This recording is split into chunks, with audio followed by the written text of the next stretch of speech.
आज कैबिनेट में 12 हमारे ऑफिशियली और 2 अनऑफिशियली एजेंडे आज इसमें आए हैं। एक एजेंडा विड्रॉ किया गया, जिसमें सबसे पहले जो 1984 के सिख दंगों में पीड़ित परिवारों के सदस्यों को हमने नौकरी देने की, एक परिवार के सदस्य को नौकरी देने की बात कही थी। हम सब जानते भी हैं कि आदरणीय नरेंद्र मोदी जी के नेतृत्व में हमारी सरकार ने 1984 के सिख विरोधी दंगों के पीड़ित परिवारों के दर्द को समझते हुए उनके परिवार के एक सदस्य को रोजगार प्रदान करने का हमने निर्णय किया था। इसकी घोषणा मैंने विधानसभा पटल के ऊपर की थी मानसून सत्र में। अभी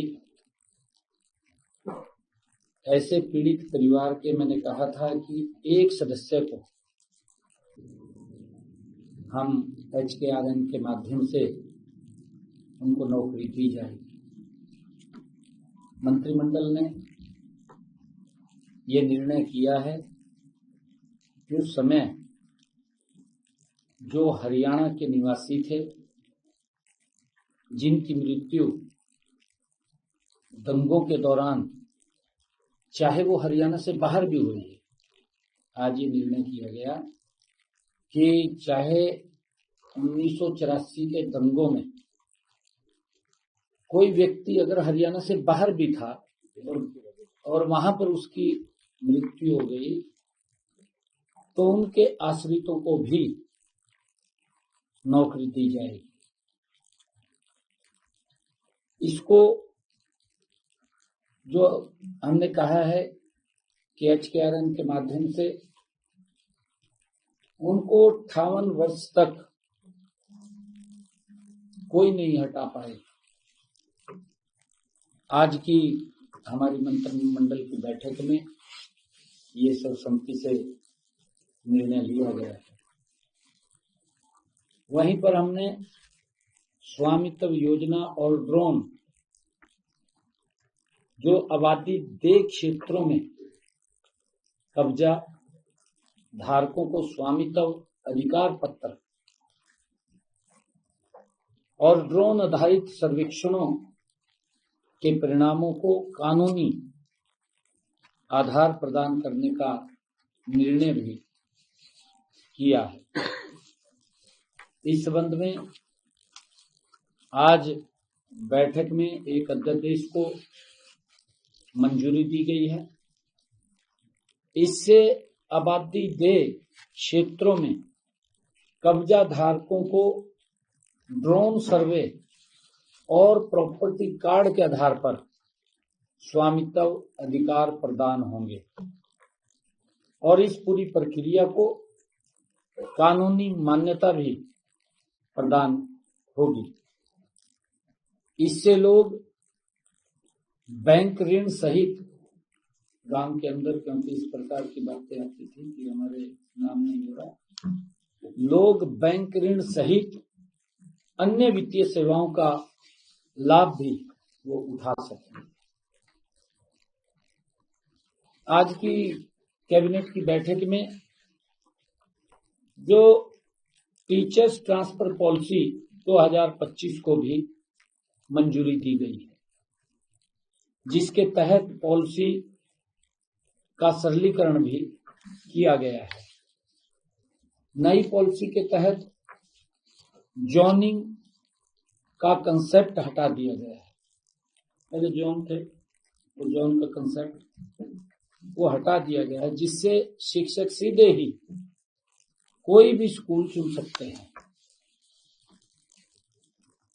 और हमने आज की बैठक में हरियाणा मूल के जो युद्ध में जान गंवाने वाले शहीद सैनिकों के आश्रितों को अनुकंपा के आधार पर नियुक्ति के लिए हरियाणा सरकार की नीति में छूट प्रदान की गई है, जो निर्धारित 3 साल की अवधि के भीतर आवेदन नहीं कर सके, क्योंकि 3 साल तक आवेदन करना होता है।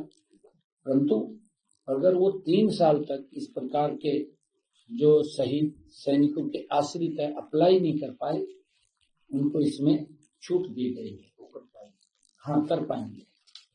इस फैसले से आज 2 आश्रितों को अनुकंपा के आधार पर नियुक्ति की मंजूरी दी गई है।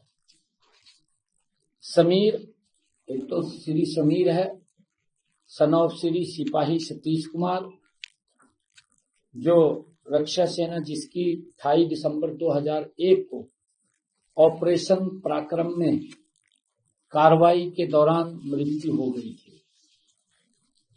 दूसरे हैं जगवीर तक्षक, पुत्र सिपाही जगदीश, ये भी सेना में जिनकी 26 जुलाई 2000 को ऑपरेशन रक्षक जम्मू कश्मीर में कार्रवाई के दौरान मृत्यु हो गई थी।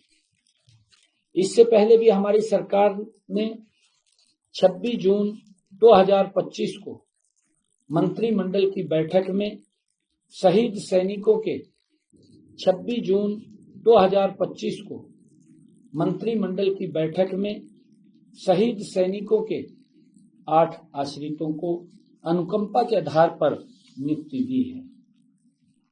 ये भी निर्णय आज किया गया कि हरियाणा में श्रमिकों के कल्याण और औद्योगिक विकास में संतुलन स्थापित करने के लिए कारखाना अधिनियम अध्यादेश 2025 को भी मंजूरी दी गई है। अब कारखाना प्रबंधन को, जो कारखाना प्रबंधन है, को हर श्रमिक को नियुक्ति के समय नियुक्ति पत्र देना अनिवार्य करने का भी प्रावधान किया है।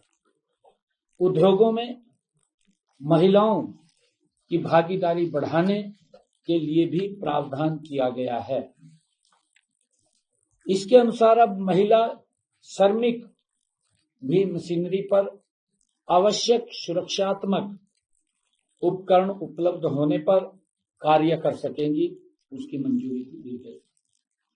संशोधन में 3 तिमाही ओवरटाइम सीमा को 115 घंटे से बढ़ाकर अब 144 घंटे किया गया है। पहले 115 घंटे था, हाँ, अब उसको 144 घंटे कर दिया है, उसको बढ़ा दिया है। सभी ओवर टाइम कार्य स्वैच्छिक रहेंगे, कोई दबाव नहीं रहेगा, कोई करना चाहे करे ना, जो नहीं करना चाहे ना करे।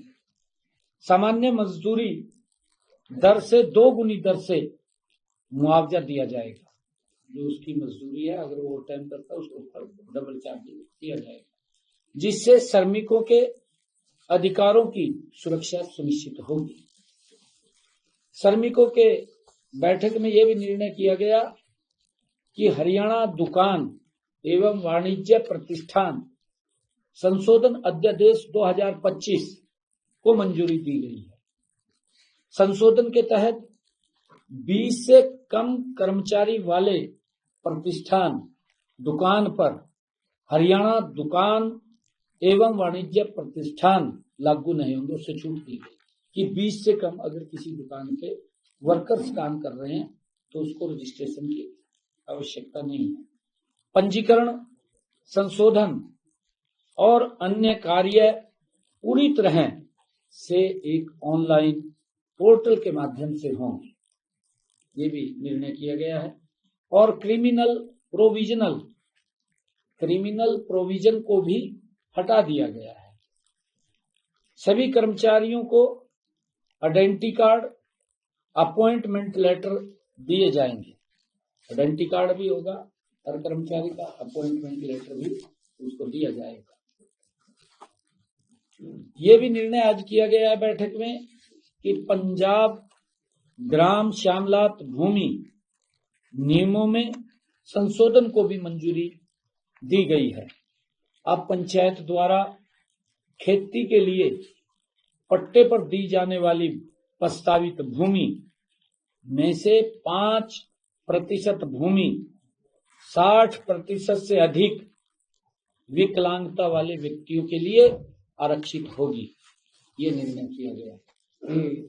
विकलांगों के लिए उनको बेनिफिट दिया है कि 5% भूमि जो गांव के अंदर है उसकी उनके लिए, और जिनका 60% तक वो हैंडीकैप है उनको ये लाभ दिया गया। इसी प्रकार पंचायत भूमि पर गौभरण स्थापित करने के उद्देश्य से पशुपालन एवं डेयरी विभाग या हरियाणा गौ सेवा आयोग को 20 वर्ष की अवधि के लिए 5100 रुपये प्रति एकड़ प्रति वर्ष की दर से कुछ नियमों तथा शर्तों पर भूमि पट्टे पर देने का ये प्रावधान भी किया गया है। और इसके अलावा बैठक में यह भी मंजूरी दी गई कि ग्राम पंचायतें अपने स्तर पर 250 एकड़ तक की भूमि उपयोग योजना तैयार कर सकते हैं। पहले 100 एकड़ था, अब इसको 250 एकड़ किया गया है। और जो टेबल एजेंडा आए थे जिसका मैंने जिक्र किया है, उसमें बैठक में हरियाणा मंत्रिमंडल ने ईज ऑफ डूइंग बिजनेस के तहत इंडस्ट्रियल जोन में उद्योग स्थापित करने के लिए सेल्फ सर्टिफिकेट से कागजात लिए जाएंगे, CLU के लिए नहीं। क्योंकि अगर इंडस्ट्रियल जोन है, वहां कोई प्लॉट है किसी का इंडस्ट्रियल जोन के अंदर, CLU लेनी पड़ती थी। और टाउन कंट्री प्लानिंग का जो हमारा TCP है उसके चक्कर काटने पड़ते थे। अब चक्कर काटने की आवश्यकता नहीं, उसका सेल्फ सर्टिफिकेट भी मेरा इस जोन के अंदर प्लॉट है और वो अपनी सेल्फ सर्टिफिकेट से बना सकता है। हाँ, इससे पारदर्शी व्यवस्था हमारी सरकार का मुख्य उद्देश्य है। उद्योगों को इससे बहुत आसानी हो जाएगी। थैंक यू, आप सबका बहुत बहुत धन्यवाद।